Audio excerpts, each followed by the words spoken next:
Hey guys, I had a dream on 4/12/2022, and I just thought it was kind of interesting and different, and thought it might be encouraging to some people. So I don't know if you've ever seen the movie Secretariat, but in Secretariat there's a horse named Secretariat, or Big Red is his other name by his family.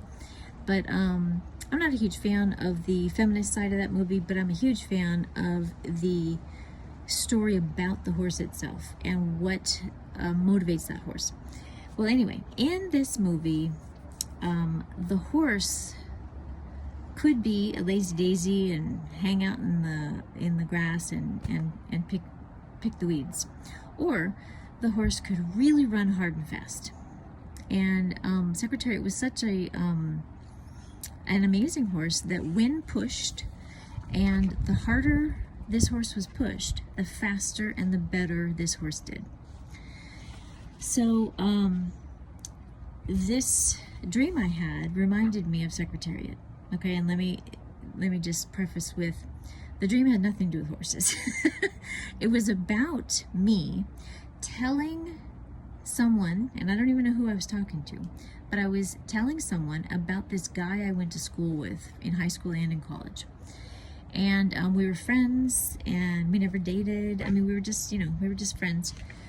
But I was telling this other person everything about this person and what we did together, what kind of, how we conquered geometry, like just weird stuff. But it was a very interesting dream, because I really felt like the Lord was revealing to me why He put this person into my life. And I want to tell you that I would never have assumed that God put him into my life. I just felt like, yeah, I went to the same school. We were all in the kind of Christian club. Like, at our school, there were very few Christians, and those of us that were Christians, we would get together at the flagpole and pray, or we would do, certain different Bible study once in a while, or whatever. And I was in an elite singing group. He was also in this elite singing group. We were both Christians, so, we kind of hung out. I had a boyfriend that had, little to do with him. Then later, because we're in the singing group, someone has to have a vehicle and take groups of people different places to sing. Like, we sang like 48 times in December alone, so like you constantly have to have a ride somewhere. So he had his own car, and so we would often travel together. And so we ended up doing a lot of things together. And then that same year, we also had geometry with a teacher that was just a coach, and he had no idea about math. I don't even know if he ever took geometry, because she was such a bad teacher. So what happened is, in that class, we started a circle, and we would just pull our desks together and teach each other. Because if we went up and asked the teacher, he'd say, well, look at the example. So we ended up working together as a team, as well as singing together, and as well as, just doing different things, hanging out, whatever. So later I went to college, and he was working, and then later he came to my college. And when he was in college with me, he decided, well, everything after 15 units costs the same amount of money, so why wouldn't I take 21? And I was like, I never even thought about that.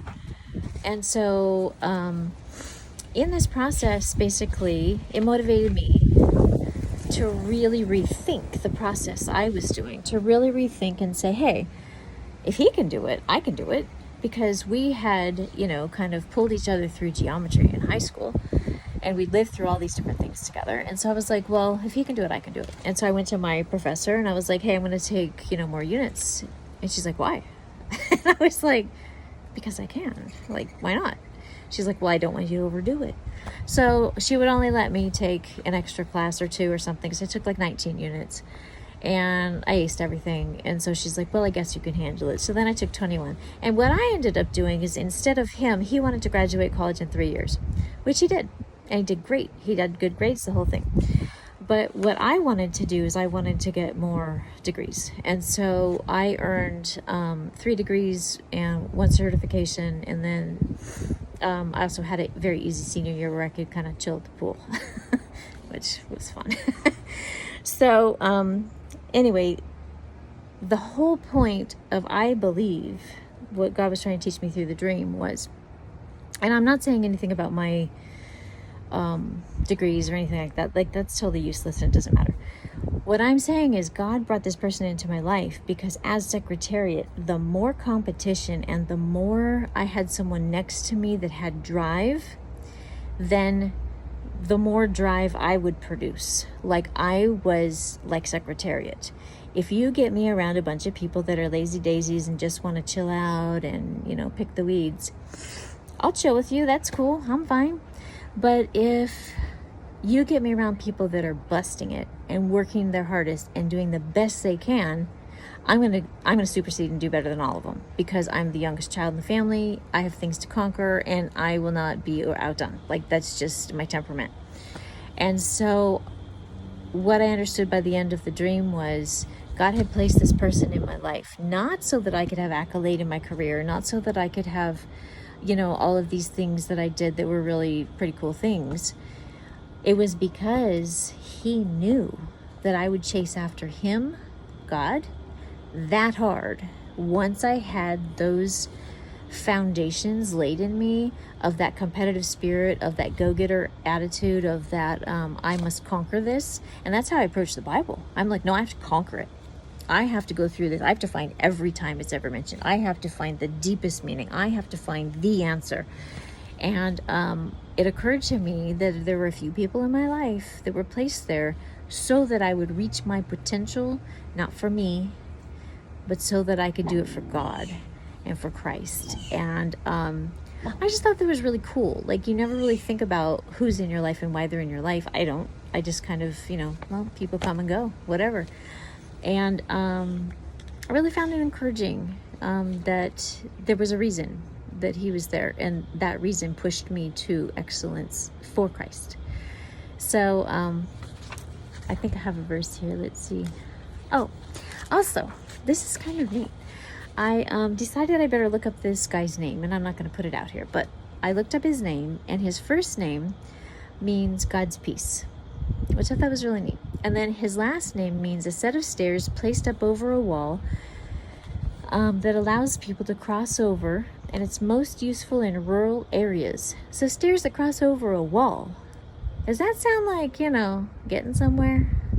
So after I had this dream, this is the same day I had the dream about the town square, going to the gate, the wall, getting inside, right? And I'm thinking, there's no way these don't work together. So simultaneously, I'm studying all this stuff about the House of the Forest of Lebanon. And when I get that out there for you guys to watch, please watch. It is super interesting and super deep. But it reminded me so much of this safe place that God, I believe, has for us as committed believers, that I think that his name, meaning getting up and over the wall, especially in a rural area, it reminded me very, very much of the study I'm doing on the House of the Forest of Lebanon and God's provisions for us during what's upcoming for the tribulation. And so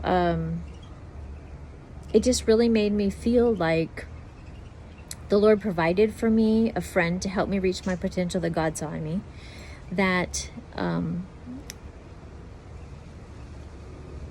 it linked together for me some of the research I was doing and also a couple of dreams. And then I feel like God's peace and the stairs to get up over the wall, I felt like it. And when I woke up and after I was researching that and everything, I thought, this is coming soon. Like the wilderness time where we get to go potentially to the House of the Forest of Lebanon, I think that's soon. So I thought that was really cool, and I hope that encourages you. I mean, if you think about some of the people put in your life, I don't know. I just think it was really neat. So I hope this encouraged you, and I hope you have a great day. Do you not know that those who run in a race all run, but one receives the prize? Run in such a way that you may obtain it.